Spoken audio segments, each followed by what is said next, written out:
ಇನ್ನು ಮುಂದೆ ನಿಮ್ಮ ನೆಚ್ಚಿನ ಧಾರಾವಾಹಿಗಳ ಫುಲ್ ಎಪಿಸೋಡ್ಗಳು ಸನ್ ನೆಕ್ಸ್ಟ್ ಆಪ್ನಲ್ಲಿ ಮಾತ್ರ.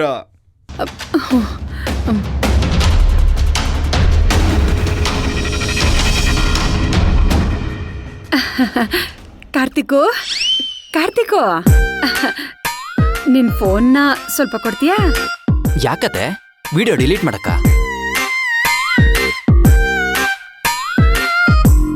ನೀವು ಕೇಳಿದ ತಕ್ಷಣ ಕೊಡಕ್ಕೆ ನಾನೇ ನಿಮ್ ತರ ದಡ್ಡಿ ಅನ್ಕೊಂಡಿದ್ದೀರಾ ಕಮಲು? ನಿಮ್ ಕಳ್ಳಾಟ ಎಲ್ಲ ನನ್ನ ಹತ್ರ ನಡೆಯಲ್ಲ ಅತ್ತೆ. ನಾನು ಹೇಳ್ದಾಗ ಕೇಳಿ ನಿಮ್ ಕಣ್ಮುಂದೆನೆ ಈಗ್ಲೇ ಈ ವಿಡಿಯೋನ ಡಿಲೀಟ್ ಮಾಡ್ಬಿಡ್ತೀನಿ.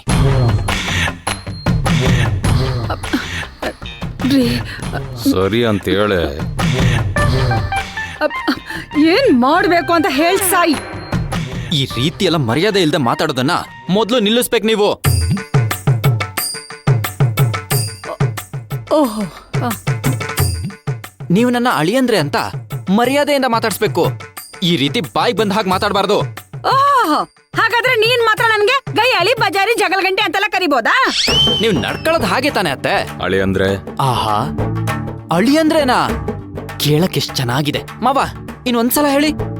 ಅಳಿ ಅಂದ್ರೆ ಈಗ ನಾವು ಏನ್ ಮಾಡ್ಬೇಕು ಅಂತ ಹೇಳಿ. ಹಾ, ಈಗ ವಿಷಯಕ್ಕೆ ಬಂದ್ರಿ. ಎಲ್ಲಿ ಈ ಕಡೆ ಬನ್ನಿ ಇಬ್ರು. ಬನ್ನಿ.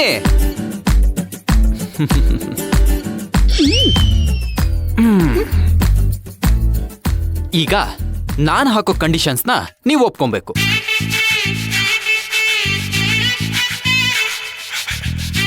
ಅತ್ತೆ, ಇನ್ಮೇಲಿಂದ ಅಡಿಗೆ ಕೆಲಸನೆಲ್ಲ ನೀವೇ ನೋಡ್ಕೋಬೇಕು. ಬೆಳಗ್ಗೆ ನನಗೆ ಬೆಡ್ ಕಾಫಿ ತಂದು ಕೊಡ್ಬೇಕು. ಹಾ, ನಿಮ್ ಮಗ ರಾಣ ಇದಾನಲ್ಲ, ಅವನಿಗೆ ಹೇಳಿ ವಾರಕ್ಕೆ 2 ದಿನ ನನಗೆ ಆಯಿಲ್ ಮಸಾಜ್ ಮಾಡ್ಬೇಕು ಅಂತ.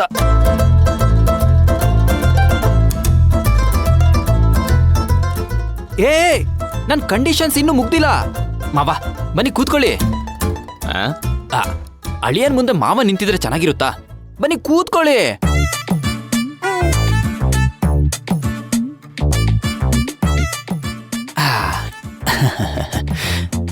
ಪವಿತ್ರ, ಪವಿತ್ರ. ಹಾ ಅಣ್ಣ.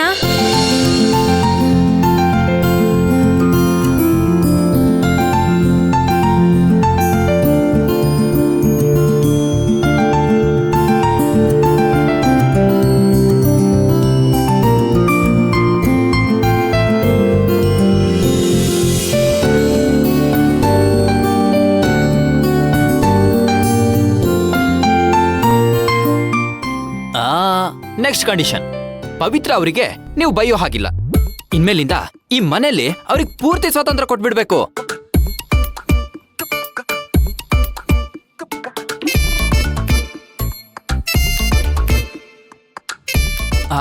ಪವಿತ್ರ ಅವ್ರೆ, ನಾನು ಹೇಳಿದ್ದನ್ನೆಲ್ಲ ಕೇಳಿಸ್ಕೊಂಡಿದ್ದೀರಾ ಅಲ್ವಾ? ಇನ್ಮೇಲಿಂದ ಇವ್ರು ನಿಮಗೆ ತೊಂದರೆ ಕೊಟ್ರೆ ನನಗೆ ಹೇಳಿ.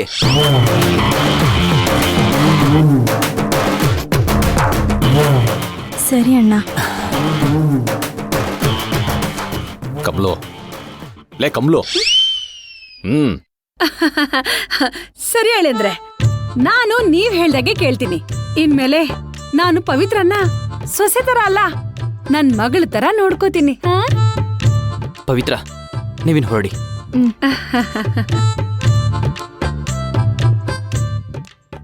ಅಳಿ ಅಂದ್ರೆ ನೀವು ಹೇಳಿದ್ದನ್ನೆಲ್ಲ ಕೇಳ್ತೀವಿ. ಆ ವಿಡಿಯೋನ ಡಿಲೀಟ್ ಮಾಡ್ಬಿಡಿ. ಮೊದ್ಲು ನಾನು ಹೇಳಿದ್ದನ್ನೆಲ್ಲ ಮಾಡಿ, ಆಮೇಲೆ ನೋಡೋಣ. ಅಯ್ಯೋ ಅಳಿ ಅಂದ್ರೆ ಎಲ್ಲಿ ಹೋಗ್ತಿದ್ದೀರಾ? ಅಯ್ಯೋ ಅಳಿ ಅಂದ್ರೆ ಎಲ್ಲಿ ಹೊರಟ್ರಿ? ಅಳಿ ಅಂದ್ರೆ ಅಯ್ಯೋ,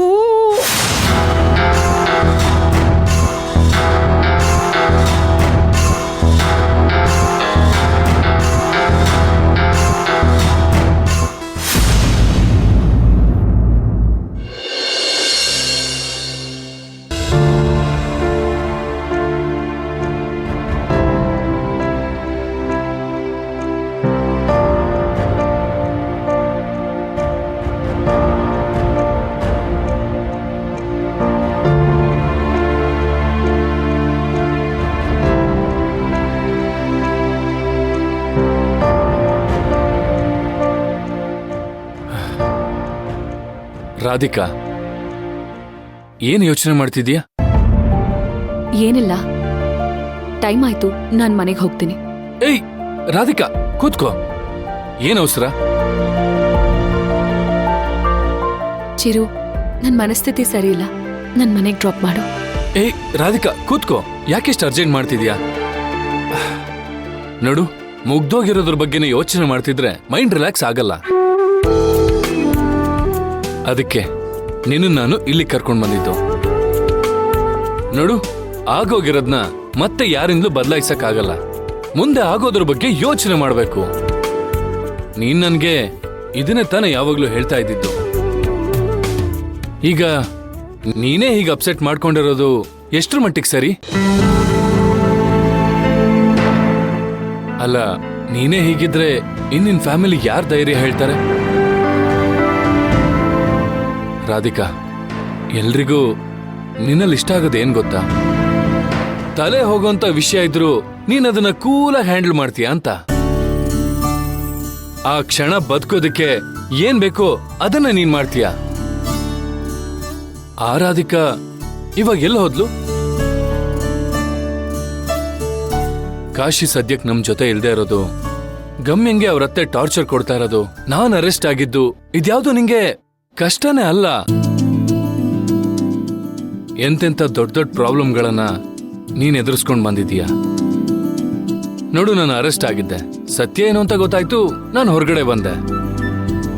ಅದೇ ತರ ಎಲ್ಲಾ ಸಮಸ್ಯೆಗಳು ಸರಿ ಹೋಗುತ್ತೆ.